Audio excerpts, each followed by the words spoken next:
আপনারা যারা আমাকে অনেক আগে থেকে ফলো করে আসছেন তারা হয়তো জানেন আমি অ্যানিমে নিয়ে ভিডিও বানাই, কিন্তু দেশের বর্তমান পরিস্থিতির সামনে এইসব ভিডিও জাস্ট ফালতু টপিক ছাড়া আর কিছুই না। যদিও 2টা ভিডিও অলরেডি বানানো আছে, কিন্তু আমি পোস্ট করবো না, এটা আমার ব্যক্তিগত ইচ্ছা। কারণ দেশের বর্তমান পরিস্থিতিতে যারা অ্যানিমে নিয়ে ভিডিও বানায় তারা ক্লাউন ছাড়া আর কিছুই না। আর হ্যাঁ, ক্লাউন নোটটা হাইলাইট করে রাখো, কারণ আজকের ভিডিও টপিক হলো top 5 clowns of Bangladesh of all time.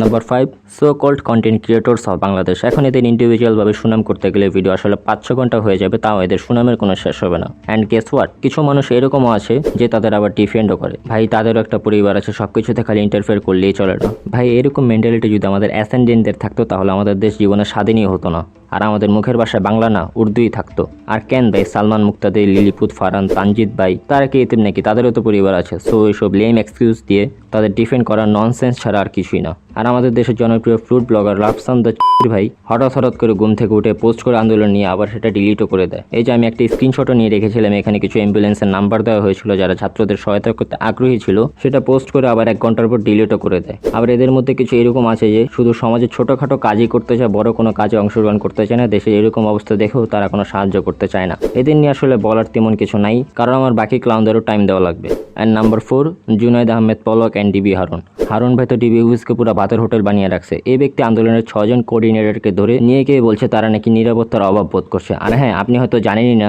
DB Harun কিন্তু মানুষের মনও পড়তে পারে, কারণ সে 6 জনের মধ্যে একজনও মুখ দিয়ে একবারও বলেনি যে আমরা নিরাপত্তার অভাব বোধ করছি। কিন্তু আমাদের দয়ালু হারুন ভাই তাদের মনের খবর ঠিকই জেনে যায় এবং সে ছেলেদের তুলে নিয়ে গিয়ে তার হোটেল, তার অফিসে নিয়ে গিয়ে তাদের ভাত খাওয়ায় এবং না চাওয়া সত্ত্বেও নিরাপত্তা দেওয়া হয়, which is more similar to house arrest. আর এই 6 জনের মধ্যে একজন অনেক গুরুতরভাবে আহত হয়েছিল, যেটার ছবি আমরা ফেসবুকেও দেখেছিলাম। এই ছেলেটিকেও তুলে নিয়ে যায় তার হোটেলে। অবশেষে হারুন ভাইয়ের নোটসও ভাইরাল হয় এবং এরই সাথে সাথে তার ভাতের হোটেলের ব্যবসা চাঙ্গে উঠে যায়। পলকের কথা আর কি বা বলবো, অবশেষে ফেসবুকের আসল সিইও এর আসল রূপ দেখতে পারলো এই দুনিয়া। আপনারা কি ভেবেছেন ফেসবুকের আসল সিইও কি মার্ক জুকারবার্গ? তাহলে এটা আপনার ভুল ধারণা। সত্যটা আপনারাও আজকে জেনে নিন, ফেসবুকের আসল সিইও হলো জুনাইদ আহমেদ পলক। সারা বাংলাদেশে ফেসবুক বন্ধ থাকলেও সে ঠিকই ফেসবুক ব্যবহার করতে পারে এবং প্রবাসীদের কাছে রেমিটেন্স ভিক্ষা চায়, আবার সে প্রবাসীদের ট্রিট দেয় যে রেমিটেন্স না পাঠালে দেশে ঢুকতে দিবে না। আমার মনে হয় এই ক্লাউনের ব্যাপারে আমার থেকে ভালো আপনারাই জানেন। Number 3, Shakib Al Hasan.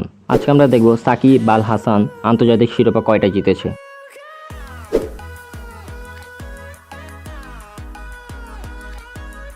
Number 2, Obaidul Quader and other কামলাস অফ বাল। এই কামলাদের মধ্যে মন্ত্রীরা তো আছে, সাথে পুলিশ ও আর্মিরাও আছে। এই পুলিশ আর আর্মি কামলাদের জন্য আমার মুখ দিয়ে কথা কম, গালি বেশি বের হয়, যার জন্য এই ভিডিওতে আমি তেমন কোনো কথা বলতে যাচ্ছি না তাদের ব্যাপারে, কারণ আপনারা তাদের কুকর্মের ব্যাপারে অলরেডি ফেসবুকে অনেক দেখেছেন। আর আপনারা কি জানেন অবৈদুল কাদের যে আমাদের সিক্রেট এজেন্ট? দাঁড়ান আপনাকে প্রুফ দেখাই। আর 27 নয়, আর 10 দফা নয়, এবার 1 দফা শেখ হাসিনাকে কবরস্থানে পাঠাতে হবে, এই 1 দফা। Number 1, prime minister Sheikh Hasina and helmet leak. আমাদের প্রধানমন্ত্রী 2 দিন পর টিভির সামনে এসে যে অ্যাক্টিং পারফরমেন্স দিচ্ছে, যা দেখে হলিউডের অনেক নামি দামি অ্যাক্ট্রেসরা ভয় কাঁপছে যে এবারের অস্কারটা হয়তো আমাদের প্রধানমন্ত্রী ছিনিয়ে আনে নাকি। কারণ প্রত্যেকটা নমিনেশনে তার kidney touching acting performance select করা হয়েছে, এখন শুধু আনুষ্ঠানিকভাবে তারা তো অস্কারটা তুলে দেওয়া বাকি। আর হেলমেট লিক, ওদের ব্যাপারে আর কি বা বলবো, যাদের জন্মেরই ঠিক নেই তাদের নিয়ে কিছু না বলাই উত্তম। Am I being sore off? Yes I am, and they deserve it.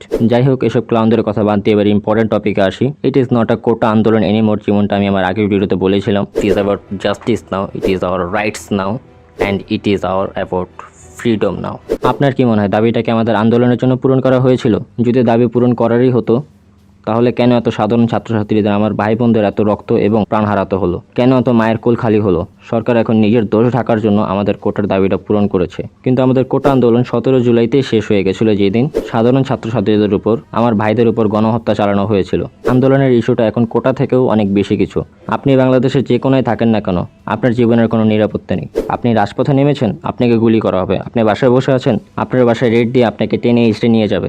Even আমি নিজেও জানি না আমি যে রেকর্ডিংটা করছি আমি কি ভিডিও এডিটিং করে সময় মতো ছাড়তে পারবো কিনা, ততক্ষণ আমি সেফ থাকবো কিনা।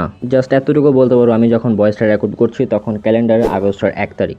কারণ এই দেশে এখন সেফটি নামে কোনো কিছু এক্সিস্টই করে না, বিশেষ করে আমাদের মতো স্টুডেন্ট এবং সাধারণ জনগণের জন্য। এখন যার যার অবস্থান থেকে আমাদের আন্দোলনে অংশগ্রহণ করা উচিত। আর এখন আমাদের ইন্টারনেট মোটামুটি চালানোর মতো অবস্থা আছে, তো সোশ্যাল মিডিয়াতেও আমাদের ডমিনেট করা উচিত। আর সবচেয়ে বেটার হয় যদি আমরা টুইটারটা নিজেদের আয়ত্তে আনতে পারি, কারণ টুইটারে ওয়ার্ল্ড ওয়াইড রেসপন্স পাওয়ার পসিবিলিটি সবচেয়ে বেশি। আর এখন তো আমাদের মঞ্জুর ভাইয়ের মতো লয়ারও আমাদের সাথে আছে এবং কিছু ইউনিভার্সিটির শিক্ষকরাও আমাদের আন্দোলনে যোগদান করেছে। তো এবার থেমে থাকার কোনো সুযোগই নেই। আমাদের মাথায় যতই বর্তমান সরকারের বিরোধী দলের ট্যাগ লাগিয়ে দেখ না কেন, আন্দোলন কোনোভাবেই থামানো যাবে না। The show must go on.